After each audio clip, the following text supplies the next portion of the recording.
jo të preferueshme dhe tashmë është pikërisht i rikthemi rrënjës. Pra ku vetë ekonomia ka nisur nga bujësia. Dhe kjo e bën në këtë rast. Pra këto produkte, pra nëse do ta përmbyllet do thoya që këta biznese duhet shikojnë për të ofruar shërbime të cilat kanë vërtet interes. Ajo thjesht një shërbim që ofrohet nga të dy, dhe tjetra në këtë rast ajo çka unë do rekomandoja është edhe vetë biznesi i vogël, nëse shikon që ai ka vështirësi për të punuar, për të mbajtur, duhet shikojë edhe alternativën për të qenë edhe i punësuar.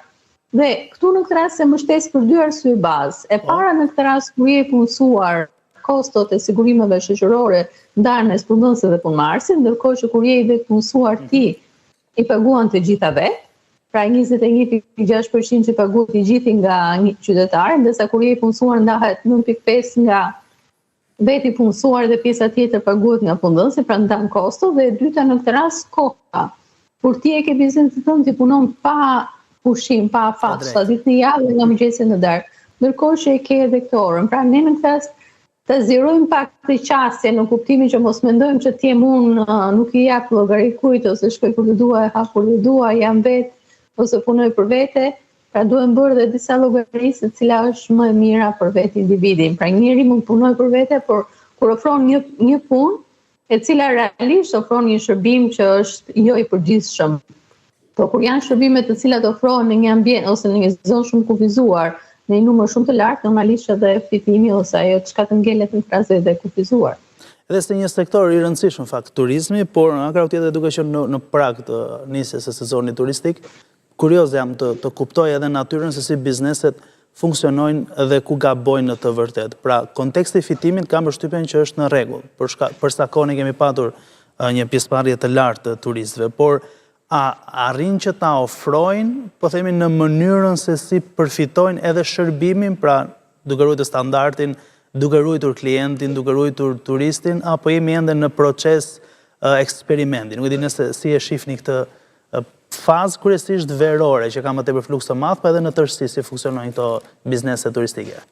Në këtë rast analizën do ta bënim nga dy palët ose nga të dy anët. Nga ana e atij që ofron shërbimin, gjithmonë analizat të tilla bëhet kosto përfitshmëri, që në kuptohet sa unë të shpenzoj dhe sa ka mundësi mua të më kthehet ky investimi.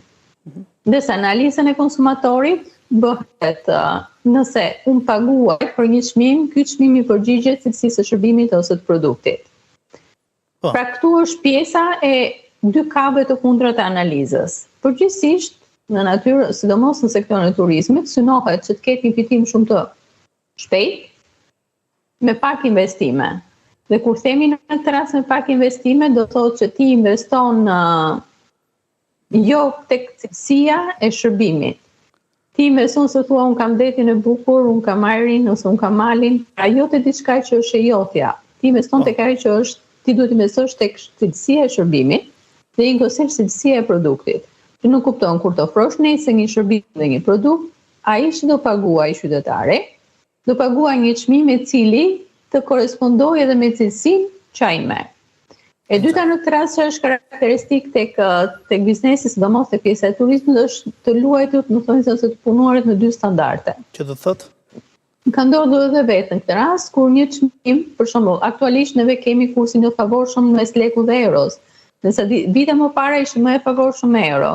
Dhe njëjti produkt ose njëjti shërbim ofrohej, supozojmë 10 euro një qytetari që vinte nga jashtë dhe 1.000 lekë i ofrohej qytetarit që ishte në Shqipëri. Pra nuk kuptohet në këtë rast se ti përdor një standard të dyfisht dhe kjo në këtë rast e dëmton. Nëse kjo mund të bëhej shumë vite më përpara, që nuk mund të bëhet më në këtë rast sepse njerëzit tashmë i dinë, i kuptojnë, edhe ai turisti nuk të zihet fare të vi të pi një kafe në barin ose në një të konsumojë një ushqim, por ulet, merr një shishe birë në supermarket, ulet aty tek bordura, se ky kategori turizmi, pra turistët ekonomik janë ata që janë pjesë më të madhe të turistëve në Shqipëri, dhe përpasoj ai në këtë rast nuk e përdor në thënë shërbimin e barit ose bar kafes, por përdor atë shërbimet e ushqimore ose të supermarketit. Pra në tilla raste janë dy elemente të cilët ndikojnë në mënyrë të drejtë për drejtë, dhe më pas ai që dëmton sektorin e gjithmonë informaliteti. Në zhvillime sipër